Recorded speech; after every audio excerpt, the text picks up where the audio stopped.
Te-test drive na natin. Wala, musok! Musok, grabe. Ba't tumusok yan? Tingnan mo nga.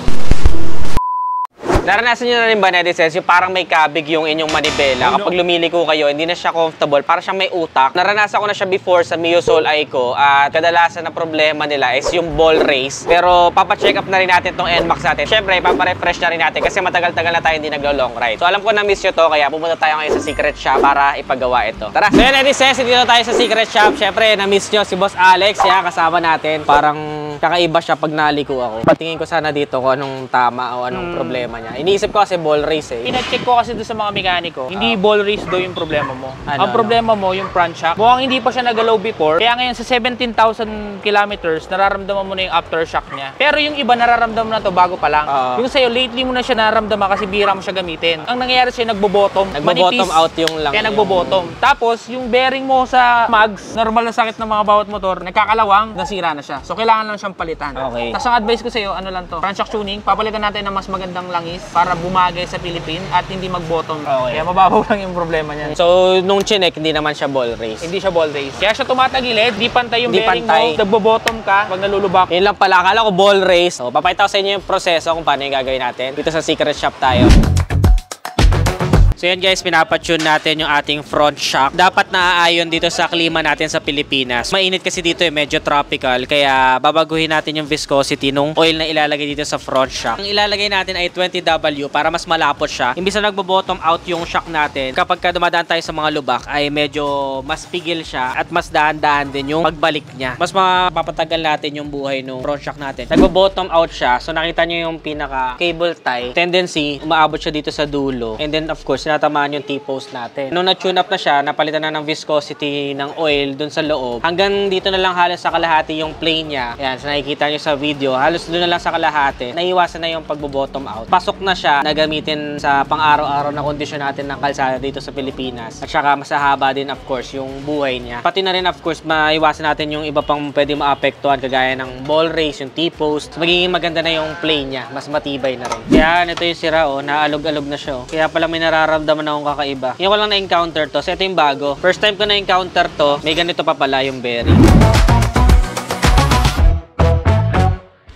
Since sinune up natin yung shock sa unahan, i-adjust din natin to para synchronize sila. At the same time, dapat tama yung adjustment nito para sa may top box. So, syempre, pag nilalagyan natin yung top box natin yan, may certain na bigat yan. Plus, kung nagba-back ride ka pa, meron yung tamang play dapat. Para comfortable, of course, yung ride ng angkas natin at natin as a driver, pati na rin, syempre, mapanatili natin na mahaba ang buhay ng ating suspension. Since may nararamdaman na din tayong dragging dito, CVT cleaning na rin natin siya. Papalitan na din natin siya ng bell. Available dito kasi sa secret shop na nabili natin is itong XKD. So ito itatry natin. Bali kung makikita nyo, naka-regroove na rin siya. Nagiging problema kasi ng mga newbies sa nagkakaroon ng dragging. Kahit anong motor pa yan, is yung throttle timing na imbis na yung preno yung ginagamit natin kapag magbabalanse ng motor is yung throttle. Parang hindi maganda yung throttle timing natin. Since medyo sanay naman tayong mag-throttle timing, magagamit natin itong naka-regroove na bell. Pero yung pinaka-clutch lining niya, stock lang yung lalagay natin. Tingnan natin kung ma-resolve natin yung dragging issue. Tapos isa pa pala, no, yung kasing last time, iniutos ko lang yung pagpapalinis nito. So sa ibang mekaniko kasi talaga medyo bara-bara. Kung makikita nyo tong crankcase cover ko, hindi niya matanggal kasi kinalawang na. Para matanggal niya lang tong crankcase cover, sinira na lang niya. So sayang, di ba? Dapat hindi ganyan. Nagagawan pa ng paraan yun eh. Basta marunong ang mekaniko. So yun, kaya yan, balik tayo dito sa secret shop kasi dito trusted natin. Talaga pulido, magaling gumawa. Ladies, sa Pasigo, hindi pala adjustable yung shock na nakakabit sa akin doon ngayon. So, papalitan natin siya na adjustable. Mamimili tayo dito ngayon. Ito yung isa sa mga medyo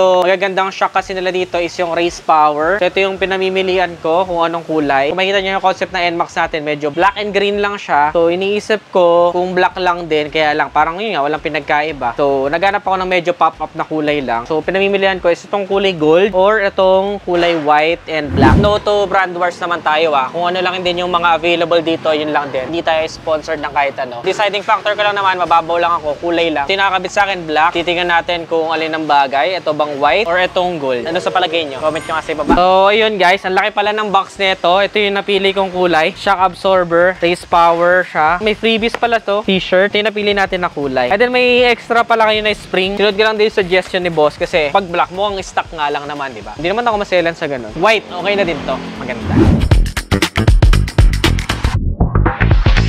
Okay, nung chinek natin na desense, yung drive paste pala natin eh medyo, pag sinasalat mo siyang ganyan, may alon na siya, may alon. So, papalitan na din natin siya. Since wala din tayong alam sa mga brand, sana mabigyan nyo ako ng tulong sa comment section. Pero mamimili ako dito, babase ko lang sa itsura. So, dalawa yung available guys. Itong isa is yung Sun Racing. Ay, hindi tayo nagpapa-brand war dito Namimili lang ako. Ito lang yung mga available dito. For the Sun, ito yung itsura niya. Ayan. Ito naman yung Racing Monkey. Ayan, itsura. Alis, magkamukha lang din naman. 2,510 tsaka 2,450. Maliit lang din ang price difference. Dahil ang utak natin, kung ano yung mas mahal, yun ang mas maganda.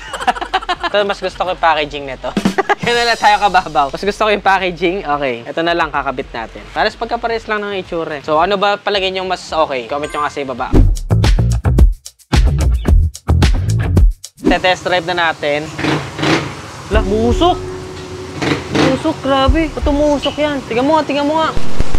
Ayun guys, kailangan lang pala natin ipa-change oil. So, syempre, gagamitin natin langis dito. Ay pinagkakatiwalaan natin Extreme 1 at saka gear oil na din na Extreme 1 for scooter para sigurado natin yung good quality ng langis. Kaya gagamitin natin ngayon ng diagnostic tool kasi kung mapapansin ninyo, dito may engine check. Actually, matagal na yun. Na-reset na namin, tapos bumalik ulit. So, tingnan natin ngayon kung mariresolve natin. Then, reset, palitan na natin ng shock. Syempre, yan na nga yung sinasabi ko sa inyo na dapat matimpla din natin na naka-align dun sa pina-tune natin na suspension sa unahan. Dahil adjustable tong race power na nakikabit natin, mas magiging compatible na siya para dito sa box at saka dun sa synchronization ng tune-up dun sa unahan na suspension. Ayos ba? Maganda ba? So yun na nga netises, naiayos na nga natin lahat ng dapat ayusin dito kay JJ yung NMAX natin. Excited na ako ulit gamitin to kasi parang bagong-bago na ulit siya. So may rides tayo pa Tagaytay. Night ride yun. So pwede na ulit tayong magkaroon ng confidence na mag-long ride ulit. Na-tune natin ng maganda yung kanyang suspension sa unahan. Pinalitan natin ng race power yung likod. Change oil, gear oil. Tapos refresh na rin natin yung CVT. Pinalitan din natin ng bell at saka ng drive base. Ano pang mapalagay nyo ibang pwede natin i-content dito or baguhin natin, i-upgrade natin kay JJ yung NMAX. Balik na ulit tayo small displacement para mag-ride-ride at syempre para mag-content, mag-review ulit at marami pang iba. So yun, alam ko na miss nyo na mag-visit ako dito sa Secret Shop para magkaligalikot ng motor. Kung may natutunan kayo, don't forget to give this video a thumbs up, subscribe. Again, this is Nea Adriano. See you in the next vlog.